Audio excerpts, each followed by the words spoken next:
भैया अच्छा धंधा हो रहा है, 100 करोड़ रुपया प्लस टर्नओवर है, क्या सोचना है। बट आपको पता है टॉप पे रहने वाला व्यक्ति ज्यादा टेंशन में रहता है कि मैं टॉप पे बना कैसे रहूं। एक महीना तक समझ नहीं आएगा इसको करना क्या है। जो हम काम करते आए क्या यही तरीके से हम आगे बढ़ेंगे। जब किया तो कोई किताब नहीं है इसके ऊपर कि ऐसे ये बिजनेस होता है, ये इसके रूल्स हैं, यहाँ यहाँ पॉइंट्स हैं, ये पॉइंटर्स हैं, इनको टिक बॉक्स करते जाइए और धंधा करना चालू कर दीजिए। बट मुझे ये रियलाइज हुआ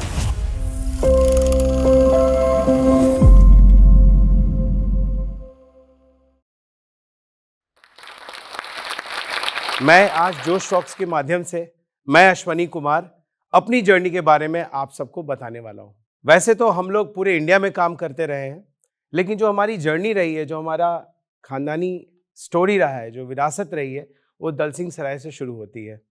100 रुपए का व्यापार हमारा शुरुआत हुआ हमारे दादा परदादाओं से, और आज हम लोग 100 करोड़ का व्यापार करने की क्षमता रखते हैं। हम चाहते हैं कि जितने भी शहरों में जहाँ पे लोग आगे बढ़ना चाहते हैं, जो यंगस्टर्स हैं, वो कैसे अपने व्यापार को आगे बढ़ा पाएं, उस विषय में हम लोग अपनी जर्नी के थ्रू आपको बताना चाहेंगे। हम लोग महीने की मुश्किल से 10-20 हज़ार 30 हज़ार रुपया कमा पाते थे।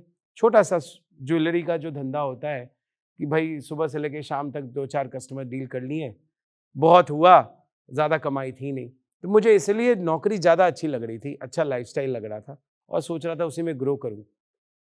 बड़े भाई के सुझाव पे 1 महीने की छुट्टी लेकर मैं बैंगलोर से वापस आया, और वापस आके मैंने जब एक्सप्लोर किया बिजनेस को, मुझे ऐसा लगा कि कमल तो कीचड़ में ही खिलता है ना।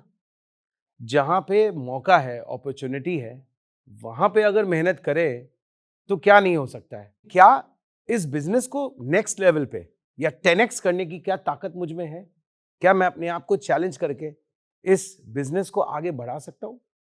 ये सवाल मेरे साथ था और मुझे ऐसा लगा कि क्यों ना मैं एक बार फिर से स्क्रैच से शुरू करूं। मैंने अपनी जॉब छोड़ी, मैं आया वापस बिहार और शुरू से फिर शुरू करने लग गया। जीरो से शुरू करने का शुरुआत हुआ वहां पे। लेकिन जीरो क्यों बोल रहा हूं? क्योंकि मैंने जो खुद के लिए अपनी मेहनत से जो बैंगलोर में एक व्यवस्था बनाई थी, वो तो मैंने खत्म कर दिया। अब तो मैं फिर से वापस अपनी फैमिली के भरोसे ही वापस आ गया। लेकिन जब भैया के साथ मिलके हम लोग जब व्यापार को फैलाए, तो पता चला कि इसमें स्ट्रगल तो बहुत है। बिहार का कोई ऐसा कोई शहर नहीं है जहाँ पे हम लोगों ने जाके काम नहीं ढूंढा। तभी हम लोगों को रियलाइज हुआ कि क्यों ना उनके पास जिनको हमें माल देना है, जिनको जाके देनी है, ज्वेलरी पहुंचानी है, उनके वो आना तो चाहते नहीं हमारे पास, क्योंकि हम छोटे शहर में हैं। अभी हम मुजफ्फरपुर आ चुके हैं, मुजफ्फरपुर से व्यापार कर रहे हैं। तो 25 साल पहले, मैं फिर से वापस आना चाहूँगा, 25 साल पहले मुजफ्फरपुर में मेरे बड़े भाई ने काम शुरू किया था नया, और मैं उसमें ज्वाइन किया था। अपनी नौकरी की ज़िंदगी छोड़ के आया था शुरू करने के लिए। अब यहाँ पे चैलेंज ये था कि जिनके पास माल पहुँचाना है वो तो आने से रहें, लेकिन जो अगर हमारे पास टाइम है तो हम ही क्यों ना पहुँचा दें उनके पास माल। हमारा स्टॉक, हमारी ज्वेलरी जो उनको चाहिए, उनसे पूछ के उनके पास डिलीवरी करने का चैलेंज था। और उस वक्त उतनी अच्छी रोड, उतने अच्छे व्यवस्थाएं नहीं थी कि आसानी से कोई भी जाए और जाके काम करके आ जाए। लेकिन हम लोगों ने ये रिस्क लिया, हम लोगों ने ये चैलेंज को एक्सेप्ट किया ताकि जल्दी से जल्दी व्यापार हो, ज़्यादा से ज़्यादा व्यापार हो। हम लोगों ने शुरू किया बहुत अच्छे से, थोड़े-थोड़े करके हमने अपनी जो ज्वेलरी है उनको सप्लाई किया। लेकिन हॉलमार्क का नया-नया नियम आया था। इंस्पायर्ड हम लोग हो चुके थे कि जो फ्यूचर बिजनेस को दे सकता है वही ज्वेलरी हम लोग को सप्लाई करना है। बहुत अच्छा काम हुआ भगवान की कृपा से, माँ बाप के आशीर्वाद से। जबरदस्त हमारी पॉपुलैरिटी बढ़ती गई, हमारी डिमांड बढ़ती गई। हम लोग कहाँ 100 रुपए से शुरुआत, कभी दादा परदादाओं ने 4 पीढ़ियों से ये सेवा हमने की है। ज्वेलरी लाइन में हम आपको बताना चाहेंगे गर्व से कि हमारा परिवार 4 पीढ़ियों से सेवा दे रहा है अपने कस्टमर्स को। और वहां का शुरुआत देखिए और अभी का कहानी देखिए। हम लोग आज उस जर्नी में शुरुआत करते हुए पूरे बिहार में ज्वेलरी सप्लाई करते हुए बहुत बढ़िया काम करने लगे, और हमारी ट्रांजैक्शंस 100 करोड़ प्लस चल जाने लगी। कहाँ 100 रुपया, कहाँ 100 करोड़। बहुत लग रहा था कि वाह, बहुत पैसा अपने को देखने को मिल रहा है, कमाने को मिल रहा है, मौका मिल रहा है। बट हमेशा जैसा बोला जाता है, जब अच्छा कुछ होने लगता है तो कुछ बुरा भी हो जाता है। आया सामने से कोविड। कोविड एक दैत्य की तरह अटैक किया। हमारा काम था सप्लाई चेन, हम सामान पहुंचाते थे। कोविड आया, सब धंधा ठप, जीरो। अब क्या करें? काम तो रुक गया। और कोविड आने के बाद काफी सोच में भी बदलाव आ गया लोगों का कि क्या ये भविष्य है? जो हम काम करते आए, क्या यही तरीके से हम आगे बढ़ेंगे? हमने रियलाइज किया कि नहीं। इस कोविड के टाइम में जब हमने खुद पे अपने आप में विचार किया, मंथन किया, तो रियलाइज हुआ कि अब काम के तरीकों में बदलाव लाना पड़ेगा। रिटेल चेन स्टोर का ख्याल कोविड के दौरान ही पहली बार हमें आया। ये सुझाव लेके I went to my brother, my elder brother, and I told him, I requested him कि भैया why don't we start our own retail chain store. उन्होंने सीधा नकार दिया, नहीं पॉसिबल है। क्यों नहीं पॉसिबल है? जब पूछा तो उन्होंने बोला, बेटा कोई भी व्यापार के लिए सबसे पहले जान लो, तुम मुजफ्फरपुर में बैठ के काम करना चाहते हो, ये काम के लिए कोई भी व्यापार में ऐसे 3 चीजों की जरूरत होती है, पूंजी, मेहनत और किस्मत। तो पूंजी, चलो तुम्हारे पास पूंजी है, कम है लेकिन है। मेहनत बहुत करना पड़ेगा, नए सिरे से करना पड़ेगा, सब कुछ नए तरीके से शुरू करनी पड़ेगी। और किस्मत चाहिए, लक भी चाहिए। भैया को बोले, भैया मेहनती तो हम दोनों भाई हैं, इसमें तो कहीं कोई दो मत नहीं है। पूंजी भगवान ने जो दिया है वो काफी है, उससे शुरुआत हो सकती है। और रहा किस्मत का तो कोई बात है ही नहीं। लक तो उसी को फेवर करता है जो ब्रेव होता है, जैसे बोलते हैं ना, लक फेवर्स द ब्रेव। जो ब्रेव होगा उसी को लक फेवर करेगा। हम इस चीज में विश्वास रखते थे। एक चीज और हमने जोड़ा, नियत। बिजनेस में नियत बहुत जरूरी है। नियत साफ होनी चाहिए आपकी। किसी भी इन्वेस्टर का, किसी भी ग्राहक का, किसी भी सगे मित्रों का, परिजनों का, किन्हीं का भी पैसा अगर आप में लगा है तो वो नियत साफ होगा, तभी जाके आपको हमेशा सपोर्ट मिलेगा।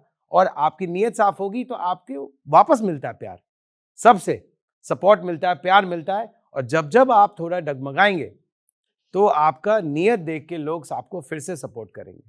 तो व्यापार में ये तो बहुत जरूरी है। मैं उन बच्चों को जो इंस्पायर हुए अगर मैं हमारी कहानी से, उनको ये बात बिल्कुल बताना चाहता हूं, पूंजी, मेहनत, किस्मत और नियत, ये 4 चीजें बहुत जरूरी है आपके व्यापार को। अगर आप बिजनेस फैमिली से बिलोंग करते हैं, आपको इन 4 चीजों पे फोकस करनी पड़ेगी। हम लोगों ने वही किया। हम लोगों ने एक शुरुआत करी, विचार से शुरुआत हुई, फिर हमने उस पर काम करना शुरू कर दिया। हमने मुजफ्फरपुर शहर में हरिप्रिया ज्वेलर्स के नाम से अपनी रिटेल चेन स्टोर की नींव रख दी। काम किया तो हम लोगों ने फिर कुछ सिद्धांत बनाई कि कुछ भी हो, हम अपने ग्राहकों को ठगेंगे नहीं। हम लोगों ने एक बात का ध्यान रखा कि हम लोग क्वालिटी में कोई कॉम्प्रोमाइज नहीं करेंगे, अपने कस्टमर्स के साथ बहुत फेयर डील देंगे और उनको एक अच्छा एक्सपीरियंस देने का कोशिश करेंगे। तो मैं आपको ये बताना चाहता हूँ अपने पूरे इस जर्नी के बारे में कि कहाँ 100 रुपए से शुरू किया, कहाँ 100 करोड़ रुपए का धंधा हम लोग कर रहे हैं आज के डेट में।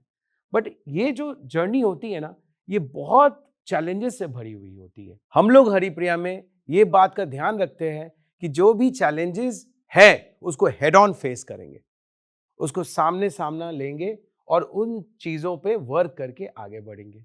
जब किया तो कोई किताब नहीं है इसके ऊपर कि ऐसे ये बिजनेस होता है, ये इसके रूल्स हैं, यहाँ यहाँ पॉइंट्स हैं, ये पॉइंटर्स हैं, इनको टिक बॉक्स करते जाइए और धंधा करना चालू कर दीजिए। बट मुझे ये रियलाइज हुआ कि किताब तो नहीं है, बट क्या मैं ही पहले किताब लिख दूं क्या? क्यों ना मैं खुद से इसको करते हुए, गलतियां करते करते, सीख सीख के खुद से ही एक किताब हम खुद लिखें, खुद बताएं कि कैसे ये काम होगा, ताकि हमारे जो नेक्स्ट जनरेशन आएंगे, हमारे बच्चे जो आएंगे, वो बड़े होंगे तो उनको एक अच्छा दिशा निर्देश मिला रहेगा, एक प्रोटोकॉल मिला रहेगा कैसे काम कर सकते हैं। इस तरीके से हम लोगों ने एक ऑर्गेनाइज बिजनेस की सेटअप को शुरू करी। बहुत सारे जो बिजनेस के नए यंगस्टर्स हमारे लाइन में हैं, ज्वेलरी में हूँ, खासकर ज्वेलरी वाले पे मैं ज़्यादा बोलना चाहूँगा। वो सब मुझे पता है कि जब ये वीडियो रिलीज होएगा, जब भी देखेंगे लोग, तो वो इंस्पायर ज़रूर होंगे, क्योंकि ऐसी ही जर्नी सबकी रही है। सब उन बच्चों की जो ज्वेलरी फैमिली से बिलोंग करते हैं और उनको पता ही नहीं कि मैं जाके करूंगा क्या दुकान में। अगर मान लीजिए कोई बच्चा है, वो पढ़ लिख के आता है और उसको दुकान में एकाएक बिठा दिया जाए, मेरा ही खुद का बेटा, अगर मैं उसको बिठा दूं तो पहला दिन तो उसको समझ भी नहीं आएगा, या पहला दिन क्या, 1 महीना तक समझ नहीं आएगा उसको करना क्या है। सब कुछ तो कर आके है ना। तो उस बच्चे को क्या इंस्पिरेशन ड्रॉ करना चाहिए कि कैसे वो अपने व्यापार को आगे बढ़ा पाएगा, वो बच्चों के लिए मैं बोलना चाहता हूं। वो बच्चों को ये सोचना पड़ेगा, वो सोचने के लिए मजबूर होना पड़ेगा कि पापा ने ये करके दिया है, इसको और कितना सुंदर सजा सकते हैं। मेरे टाइम में मुझे ऑर्गेनाइज बिजनेस करने का मौका मिला है, इनके टाइम में तो वो भी मैं करके दे दूंगा, तो क्या ये उसको कैसे आगे और बढ़ाएंगे, तो उनको भी सोचना पड़ेगा। आपका व्यापार का एक अच्छा हिस्सा रिसर्च एंड डेवलपमेंट में जाना चाहिए, बड़ा जरूरी है। आप अपना काम कर रहे हैं, बट क्या लेटेस्ट आया है मार्केट में, क्या नई ज्वेलरी बन रही है, कहां पे क्या लेटेस्ट ट्रेंड है, क्या हम कर रहे हैं, इसमें और बेहतर क्या कर सकते हैं, ये ढूंढते रहना पड़ता है। ये हमेशा चलता है, कभी रिलैक्स नहीं रह सकते आप कि भैया अच्छा धंधा हो रहा है, 100 करोड़ रुपया प्लस टर्नओवर है, क्या सोचना है। बट आपको पता है टॉप पे रहने वाला व्यक्ति ज्यादा टेंशन में रहता है कि मैं टॉप पे बना कैसे रहूं। उसको हराने के लिए नीचे 100 आदमी खड़े हैं ना, कि थोड़ा तुम ठंडा पड़ो, हम तुमसे आगे निकल जाएंगे। इसी तरह जो भी बिजनेसेस जो भी करते हैं, मान लीजिए कपड़े का व्यापार, जेवर का व्यापार, बिल्डिंग, मतलब हर तरीके का व्यापार, जो भी व्यापार करते हैं सबको एक स्ट्रगल होता है। ये बोलना बहुत आसान है, born with a golden spoon, born with a silver spoon. Yes, होते हैं कुछ बच्चे छोटे भी, क्योंकि कभी कभी क्या होता है, आप अपनी फैमिली में छोटे होते हैं तो आपको वो सब प्यार मोहब्बत सब कुछ बाय लक मिल जाता है, बट उनको फिर ये चैलेंज हमेशा बना रहता है कि मैं अपनी वर्थ को प्रूव करूं। मुझे भी ऐसा ही जर्नी मिला है, मुझे शुरू से ये बात को चैलेंज करते रहना पड़ा, अपने आप को पूछते रहना पड़ा है कि मैं क्या करके दूंगा परिवार में या अपनी कम्युनिटी में, एक समाज में, कि एक अच्छा मैसेज जाए कि मैंने भी कुछ इसमें कंट्रीब्यूट किया है। और उसी तरीके से हर व्यापार में हर व्यक्ति के पास अपनी एक जर्नी है, उनकी एक स्ट्रगल है, और स्ट्रगल जब आती है तो फिर आपको उससे जूझना पड़ेगा। आप हारेंगे, उससे ज़्यादा क्या होगा, हारेंगे फिर से शुरू करेंगे। तो जब तक जीरो से शुरू करने की हिम्मत नहीं रहेगी किसी में, वो आगे नहीं बढ़ सकता। मैं पूरी टीम जोश टॉक्स को बधाई देना चाहता हूँ कि आपने मुझे आज बुलाया, आमंत्रण दिया, मुझे बोलने का मौका दिया, इतना बड़ा मंच दिया, ताकि इतने लोगों के पास ये बातें जाएंगी ये स्टूडियो से शूट होके। लेकिन आपके इस निस्वार्थ एफर्ट को मैं सैल्यूट करना चाहता हूँ, बहुत बड़ी बात है। थैंक यू सो मच बुलाने के लिए, और शुक्रिया। फिर कभी मौका मिलेगा तो फिर आएंगे और फिर अपनी बातों को रखेंगे। बहुत बहुत धन्यवाद, थैंक यू सो मच।